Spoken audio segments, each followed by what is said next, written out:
Welcome to an episode of Fresh Perspectives by the Strategy Group. I'm joined today by a guest, Barclay from Bolton Clarke. Welcome, Ross. Thanks for having me. Good to have you. So today we're going to be talking a bit about customer experience in aged care. If you want to start just by introducing yourself and a bit about your background. Yeah, absolutely. So, Ross Barclay. I currently work at Bolton Clarke. So in aged care, all things aged care really. I've been there for 3 years now. I think LinkedIn told me that I celebrated my 3-year anniversary recently. I hate how it actually just automatically does that. I probably need to turn that off because I get this like, oh, such and such liked your anniversary. I'm like, what? Yeah. Prior to that, I've come from financial background. So I worked at Bank of Queensland in their customer strategy team for a number of years.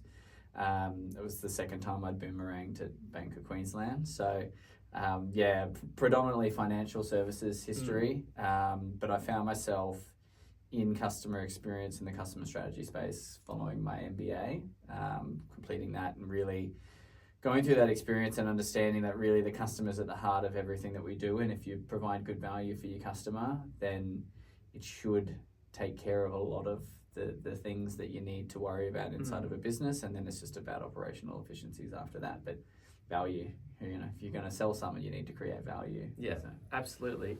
And I guess customer experience in aged care is it's so broad, it's so big, lots of different types of customers involved as well. It's not just like the resident or the person who's receiving the care. Yeah. What does customer experience look like in aged care from your perspective?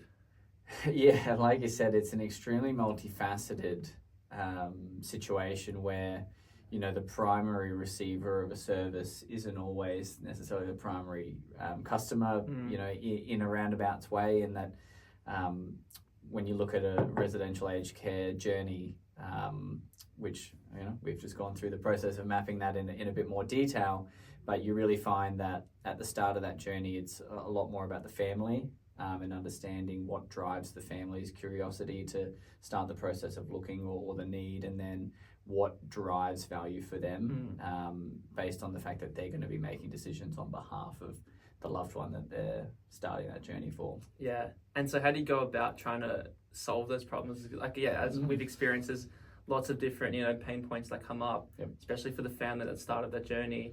How do you go about trying to find the solutions and prioritizing those solutions? Yeah, so I think one of the most important parts is to actually talk to these people. Yeah. So for those listening and watching, Marcus and I have done many customer interviews throughout the last year and a bit with our residents, family members and the residents themselves. So I think the most important part is actually to sit in a room and talk to them. I don't think that there's really many other ways to get the level of insight or detail that you need in order to really extract the depth of insights to do that. And when we look at the whole expanse of the journeys that we've mapped, you start to see how daunting that experience is for somebody who's never been through it before, and how much goes into it. And I think the other thing is that there are some parts of it when you work in the detailed day-to-day, right? Like you work in the business, it's so easy to take it for granted how much you know about something and how much you might have forgotten you didn't know at the start. And I think it was exactly the same in banking. People who specialized in providing a home loan for somebody had no idea how scary it was for somebody who was just looking into a home loan for the first time. And you really had to try and help them find a way to bring it back to basics, to go try and talk to somebody as if they've never even looked at a home loan before, let alone the process to go through it. And the scary thing about aged care and parts of the journey into an aged care home is you kind of need all of that parts of, I need to sell homes, I need to buy essentially a unit inside of an aged care home and all these sorts of things. So the financial complexities are crazily difficult for a normal person. The care and the clinical needs are crazy complex and difficult for people to understand as well. So starting a conversation with these people and just exploring what made it challenging or and what made it easy along the way definitely starts that process of knowing where to start. And you're absolutely right. From like the countless interviews we've done, you just learn so much. And like aged care, it's such a regulated industry. It's difficult to change things. But then when you talk to people like staff, family members, and you just see like their different experiences, you learn so much from it. Like even just like trying to sign up for one, lots of different forms you need to go through, but they're there because like you need to have them from a regulation perspective. So you need to make sure you're covering all your bases to get into aged care. So yeah, it's a lot of challenges when it comes to trying to come up with solutions. And you mentioned journey mapping. Like, we've done a lot of work on mapping out the journey end to end from, a resident or prospective customer resident looking to move into aged care through to moving in and their time living in there. What's the value of journey mapping that you've seen from the type of work that we've done? Yeah, I think it comes into a number of parts. I think one of the highest level value points that I think it can help with, that's not as obvious from customer pain points, and showing that there's a connection between this customer facing action and an employee action, is just allowing people the ability to understand where they fit into a journey. Because again, when you've got frontline services like this and support services that engage with customers at particular times, being able to show and communicate to them how they fit into the life of a resident or the life of an at-home support type of a customer, and providing that context to it.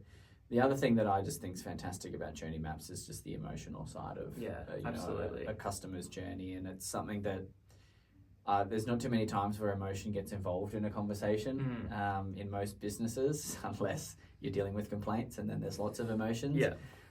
So really being able to highlight, whether it's a good emotion, a bad emotion, or whether it's a moment that really matters throughout a journey, I think is extremely powerful when delivered with a story. And again, with these most recent journey maps that we did, obviously we created the personas around, the people that lived behind those experiences, and being able to contextualize that even though it's a similar journey in terms of the steps that people take, the background and diverse nature of who they are and what they brought to the start of it, they actually experience those journeys very differently. Yeah, absolutely. It's such a broad spectrum of emotions as well. Like, a lot of people that they're quite happy with the process it takes, but then like they're dealing with the emotion of, the guilt if you're a love, the daughter of someone going to aged care, the guilt of putting them into a home. If you're the person going into aged care, you might not necessarily want to move in, but you have to because you've had a fall and you're stuck and you have no choice to move in. So there's a lot of challenging emotions throughout that journey. So you got to try and find, well, where can you potentially find the light moments, or like the moments which matter most to the customer on the journey. So it's quite it's a good process to map out the journey. You learn so much from that. Absolutely. And what about then like the future of aged care? So obviously it hasn't evolved too much aged care over the time. It's been probably incremental changes over the years, but we've got AI now that's out there, that's nearly everywhere. What do you think the future of aged care looks like? It's a really good question, and it depends on whether you're a person who's particularly optimistic, or you go like the sort of, to understand the future you got to look sort of the past, and you go, for the last 5 years, as you mentioned, there's been a very big focus on the regulation and compliance factors of aged care, and unfortunately, I think from what I've seen, it's done nothing but stifle the innovation that's probably needed within the industry at the moment, because essentially companies just can't afford to spend the time and energy being distracted by something shiny and new at the risk of maybe getting something wrong and getting bad star ratings or getting bad compliance ratings and those sorts of things. So I think that continues to make it extremely challenging within the industry. I love technology and I love seeing how things can be brought in. So I think that the opportunity is massive. Whether that's with AI or any of the new medical technologies that I'm sure are coming through in order to enhance the customer experience. And again, I think it's in both, and it's been interesting in my experience coming into a care-based organization, financial services, which obviously wasn't, and trying to walk that line of, when we care about something, we are, it shows that we've got passionate feelings around. But when we provide care to somebody, there's, different ways that can be interpreted. There's the clinical side of things, and then there's just, everything else. So,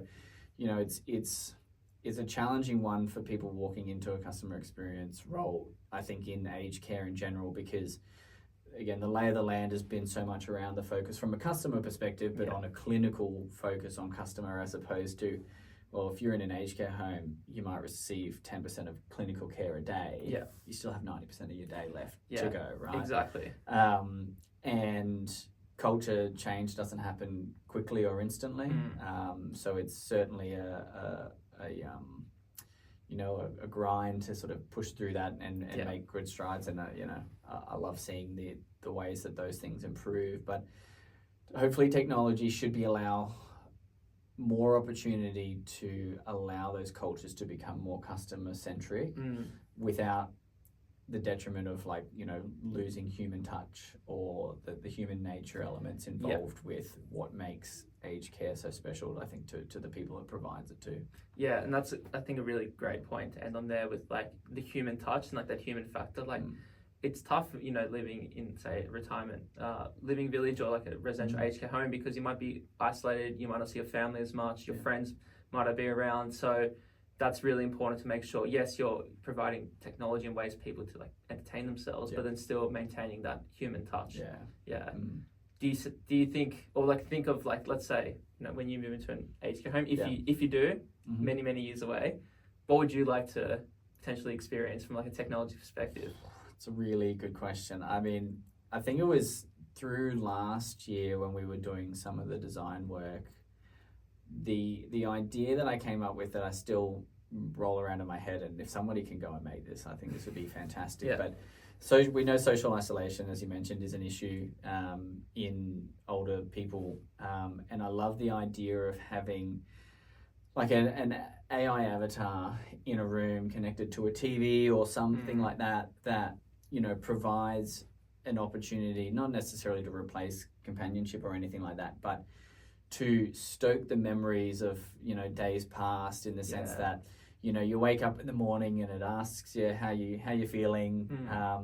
Maybe it talks to you about something that happened on that day in a period of time when you were growing up. I look back and go, okay, whatever happened in the 90s, maybe the Brisbane Broncos won a championship one day, and it goes do you remember that game? And whatever it is, not that I really watch rugby league anymore, but I love the idea of that, and it can get more advanced to say this is what's for lunch today, what would you like to see, would you like something else? And it can just provide an additional level of mental stimulus that might otherwise not be there. And I think when you look at advanced mode and ChatGPT, you can definitely see how those things might be possible. But I'm also a massive nerd when it comes to really liking tech and gadgets. So I personally really like the idea of having AI-based, camera systems that'll be able to watch where you're going and understand if you're, at risk of an incident happening because of changing patterns in behavior and all those sorts of things. I think that they provide really nice, not safety guards in any way, but just additional attention to a person that otherwise is impossible with just human power. So things like that, all the stuff around beds and how that works. I think that in terms of the future of AI and technology and that is closer than we probably realize. Absolutely. And it's just a matter of how we can make it happen in a system, as you said, is completely sort of locked down to some degree. Yeah, because you're right, that a lot of technology, it already exists now. It's just making sure it fits in the system and the context of aged care as it is today, to make sure that if something goes wrong, that there's the right procedures in place to make sure that And I mean, we had that conversation earlier, and it's there's a really important element of the conversation that needs to be had, that it's the technology is one thing, but we really need to think about how it's actually built into the system and how it's how it's there, because it's one thing to say, you know, we will put some cameras in here and it'll make sure you don't fall out of bed.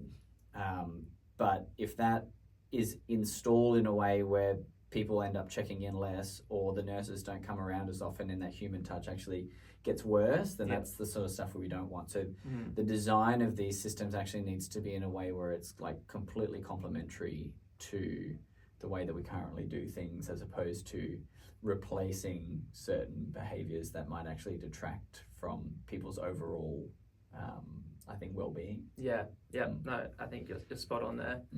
And if you bring it back to today, what are like some of the key challenges you see facing like the aged care sector?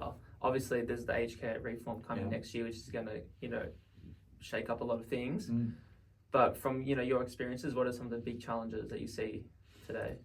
Look, I still think the major one is that ability for businesses to make the decision between compliance and innovation at the moment, because the change has just stolen the narrative, I guess, from my position and seeing how the industry's moved forward over the last 3 years.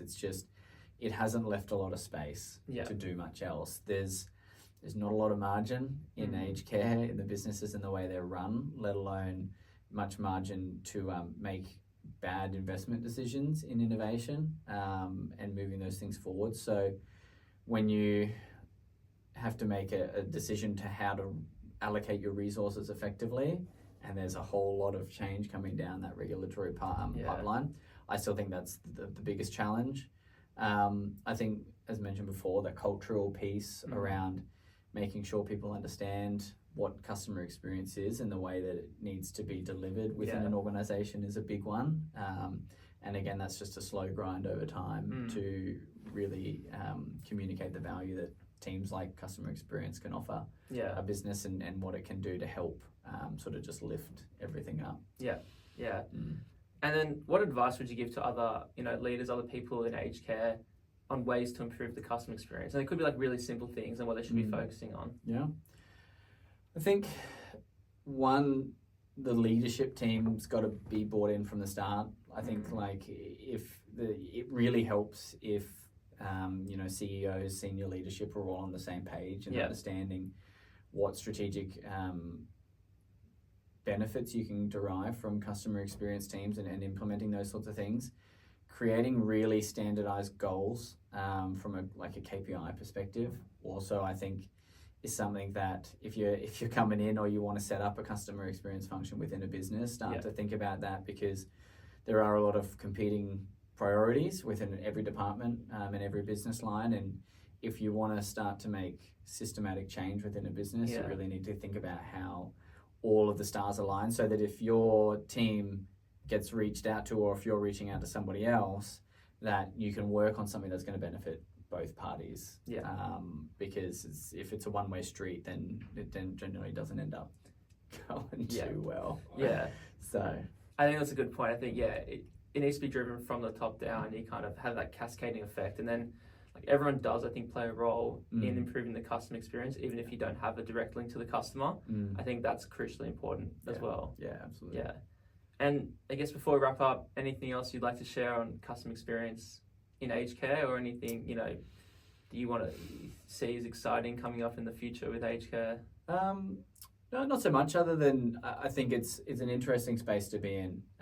Aged care is, you know, the way I look at it is that the people that are in need of our services and those sorts of things are, you know, they've done a lot for us and to where we've got to, and it's nice to work in an environment where you're trying to give back and make something better and provide, you know, a little bit more comfort, independence, you know, in a indirect way when you're not providing that yourself. But it's an extremely rewarding place to be in when it works and when you can get it right. You're actually making a difference to people's lives. I think that's an exciting part about it, and I don't see it, given the way that the standards are changing, I don't see it going backwards in any stretch of the imagination. So hopefully there's going to be more and more jobs available for people to get involved in, you know, CX and human-centered design work in the aged care space, which would be exciting. And as that matures, I think we'll start to see,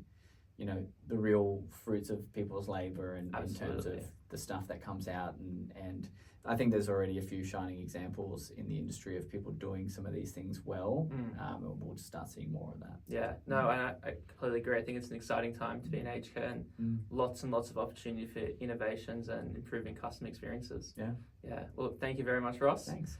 It's been great to have you, and thank you to everyone listening today on Fresh Perspectives. Thank you. Thanks.